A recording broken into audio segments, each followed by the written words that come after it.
hemos platicado sobre el tema de la ética del locutor, vamos a presentarles a nuestro invitado del día de hoy. Él es Marco El Gallo Viloria, tiene más de 20 años de trabajar como locutor comercial y también en medios públicos. Tiene una gran experiencia como orador y quisimos platicar con él para que nos diera a entender todos estos procesos que intervienen en el trabajo de un locutor, cómo debe de ser la ética del locutor, qué es lo más sagrado que debe de considerar un locutor. Si quieren saber más respecto a él, adelante. La ética, fíjate, bueno, mencionaste dos cosas que me parece importante destacar. Ese afán, ese gusto, esa ilusión por convertirse en locutor, que con el tiempo se ha transformado. Es decir, antes representaba tener una voz determinada y la gente te decía, tienes voz de locutor, y es más, te escuchaba a alguien que tenía posibilidades de meterte a una estación y solo por la voz te metían a la estación de radio. Hoy eso ha cambiado absolutamente, ¿no? Ya la voz no es precisamente la herramienta más importante. Si la puedes combinar con una voz padre y que tengas el resto de las herramientas para entrar, pues está maravilloso. Pero hablando particularmente de la responsabilidad social que tiene el locutor, pues es absoluta, porque estoy de acuerdo con eso que hablas del estudio, de cómo mucha gente se guía, actúa con base en lo que un locutor o en un programa de su preferencia se dice. Perdón, para ellos se vuelve una verdad. Lo que dice el locutor es una verdad. Llegan a idealizar a ese locutor o a ese programa, a ese comunicador, a la voz, ¿no? Que muchas veces cuando ya conocen al locutor en persona, oh, decepción, ¿no? Pero la responsabilidad principalmente recae en la preparación que debes tener en una cosa que es fundamental, que es la verdad, ¿no? Como cuando hablábamos nosotros en algún momento de contar historias, las historias deben ser contadas con base en la verdad, porque a final de cuentas son más fáciles de recordar. Y particularmente estando dentro de una estación de radio, sabiendo que hay mucha gente que está ahí a la expectativa, que está invirtiendo su tiempo y de alguna forma deja de hacer otras cosas con tal de escucharte, tú tienes que hablar con la verdad de manera permanente. Y también algo muy interesante y muy valioso que es la imparcialidad. Es decir, no generar ese tipo de juicios que intente influir en el comportamiento de los demás. Esa responsabilidad del comportamiento depende de cada uno, pero si es un hecho que si tú sabes que el escucha está muy atento y muy pendiente y cree todo lo que dices, sí estás en un riesgo de influir de manera negativa en, no solo en una persona, sino en un grupo importante de personas, ¿no? Ahora bien, la responsabilidad de un locutor está en generar comunidad.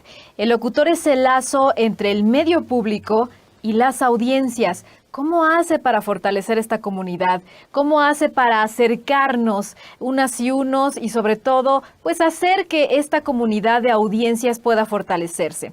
Esta es la experiencia de Marco Viloria. Tener mucho cuidado con herir susceptibilidades. Eh, Tienes que tener una idea muy clara. En algún momento tú y yo lo platicábamos acerca de las tipologías humanas. Que uno tiene que tener muy claro cuál es la tipología humana de tu público. ¿A quién vas dirigido? ¿Quién te escucha? ¿Qué sector de la población? Y con base en eso es conforme tú tienes que ir estructurando tu lenguaje. Digo, para ahora la radio también se ha vuelto visual, porque ahora se hace transmisión vía streaming. También tienes que tener ahora ese cuidado en el tema del arreglo físico, ¿no?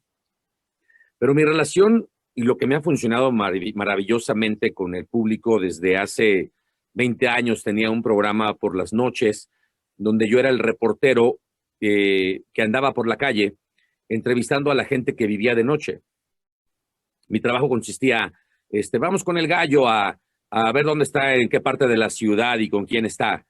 Y yo pues estaba arriba de una pipa de esas que riegan Reforma en la noche, los arbustos y los camellones, ¿no? O iba con los de la basura, o iba con el velador, o con el taxista, con el trailero. Siempre fue una relación de tú a tú, de cercanía, de respeto, pero sí de confianza, de la gente te ve como es el del radio y eso pues te ubica en una posición determinada. No debes agarrarte de eso. Al contrario, o sea, la idea es ponerte absolutamente al nivel de la persona con la que estás conviviendo. Recientemente, mi experiencia más cercana, tuve un programa 7 años en la XCB, en el IMER, mi casa desde hace más de 20 años. Pero era un concurso de boleros, un concurso de cantantes de bolero, pero era en vivo, que ese era otro formato de radio maravilloso, porque estábamos en radio en la XCB totalmente en vivo, de 12 a 1, en el estudio A de este Instituto Mexicano de la Radio, que es también una obra de arte que ahora está en remodelación y va a quedar hermoso. Pero metíamos público, metíamos 50, 80, 100 personas y convivíamos directamente con ellos. Las nuevas voces del bolero, perdóname, ese es el nombre del programa. 7 años lo hicimos todos los viernes y era una experiencia increíble. Para mí, estuve en radio pública, en radio privada, y después regresé a Limer a hacer este programa con público, que es totalmente distinto. Normalmente el locutor de cabina está acostumbrado a estar con su ingeniero, él en su cabina, el ingeniero enfrente, y sabes que el público está ahí escuchándote, pero no lo ves. Y aquí era maravilloso porque nos veíamos, pero sin necesidad de vernos, con la posibilidad de constantemente generar una sonrisa, hablar con sonrisa, dar un tono cálido, dar un tono apapachón, así le llamaría yo, un tono apapachón, un tono, si quieres compartir algo, díselo, yo digo, tengo esta palabra así como chismoséaselo, díselo chismoso, nos encanta el chisme, nos encanta que nos lo cuenten sabroso, ¿no? Así, como lo haces en la calle, como lo haces en tu casa, como estamos platicando ahorita, así que te escuchen natural y que te trabas, pues todos nos trabamos. No tienes que tener todo el tiempo y todos nos trabamos. ¡Nah! Todos nos trabamos, todos cometemos errores, pero el chiste es vivirlo así.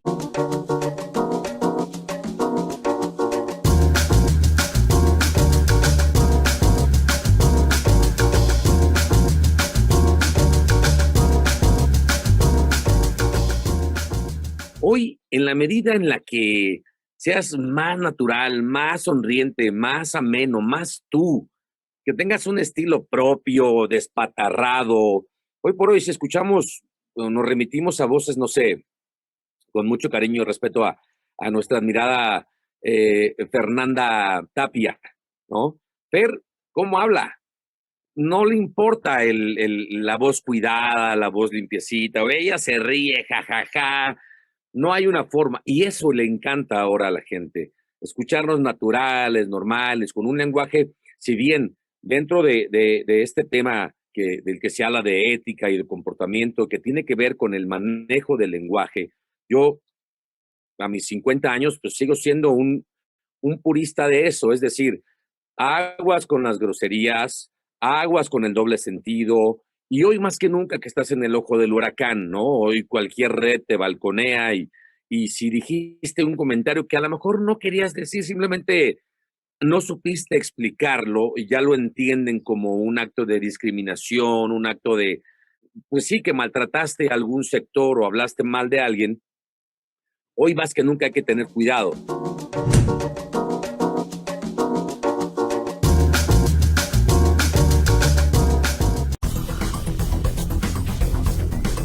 Que tenemos reflexiones finales de estas entrevistas, en donde tendremos, por supuesto, a nuestro invitado del día de hoy, Marco Viloria, que nos hablará sobre el papel del locutor en radios públicas, cómo hacer para combatir este brillo de los invitados, de las promociones que nos ofrecen las radios comerciales. Hay un secreto que él devela.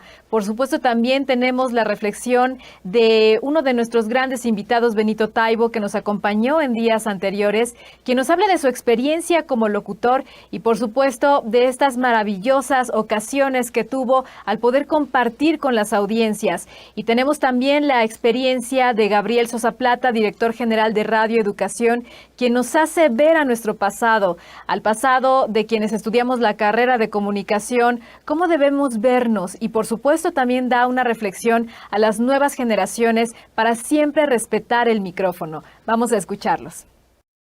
Pero yo lo que creo, en el que tiene que emplearse más el locutor de radio pública, es en la preparación. A falta de todos estos elementos alternos que pueden ser atractivos, como regalos, como promociones, como que el artista tal, como cosas más brillantes, cosas más que tengan esos brillitos que llaman la atención.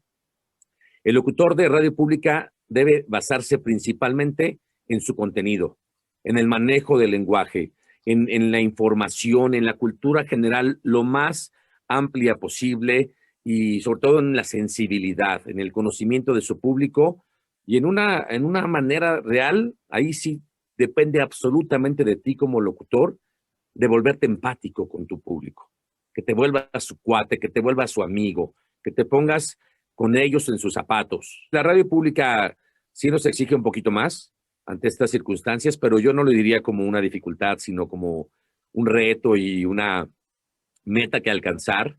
Y además, esa es la base del comunicador, prepararte. Destaco de manera enfática un conocimiento pleno de los derechos de las audiencias.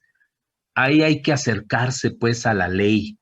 No lo tomen tan a la ligera. En realidad parte de la polarización que hemos estado viviendo e incluso pues de este lenguaje en ocasiones, o es, mira que no soy puritano en este sentido, pero simplemente apelo al respeto a las audiencias y al respeto al prójimo.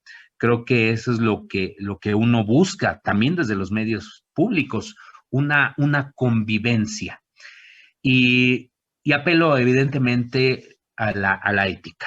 Que no se les olvide, finalmente, de dónde venimos, sobre todo porque muchos de quienes ocupan este privilegio de estar en un lugar, en un medio público, en un medio comercial, pues estudiaron en las universidades, ¿no? Ya sea técnicas o fueron a universidades públicas o privadas, pero muchos vienen de nuestro campo, finalmente de las ciencias sociales y específicamente de la comunicación y el periodismo, de que nosotros llegamos siempre a estudiar con muchos sueños, ¿no? Con una serie de ideales, pues de que esos ideales sigan, ¿no? Pues respeten a las audiencias, pues ahora sí que el prestigio de la universidad o escuela en la cual se formaron. Finalmente no dejamos de ser representantes de una universidad, de un medio de comunicación, bueno, de un grupo o una familia, y evidentemente el prestigio personal. Y pues sí, desafortunadamente hemos visto una distorsión en algunas de estas propuestas, en las cuales pues sí no se actuó con ética, ¿no? Se ha actuado con mucha responsabilidad, se ha engañado en muchas ocasiones a las audiencias, y eso es lo que también combatimos desde los medios públicos y de quienes hemos participado en asociaciones como la Asociación Mexicana de Defensorías de las Audiencias o la Asociación Mexicana de Investigadores de la Comunicación, organizaciones sociales como la MEDI, entre otras, ¿no? Que lo que buscamos, pues sí, es una comunicación democrática, pero también un respeto pleno a la ética, al profesionalismo, a esta pluralidad, porque finalmente los medios de comunicación seguimos siendo, y aún lo seguimos siendo en este mundo digital, muy influyentes. A nosotros nos compete pues la construcción de una mejor sociedad, un mejor país, una mejor nación, ¿no? Esa es parte de lo que nos corresponde. Viva la radio, y en este Día Mundial de la Radio celebramos que exista la divergencia, la diferencia, la postura encontrada, la crítica, la autocrítica, que encontrarán sin duda en las radios públicas y universitarias. Por otro lado, que llegue aquella información, música, ideas, imaginaciones que generen una educación sentimental en todo.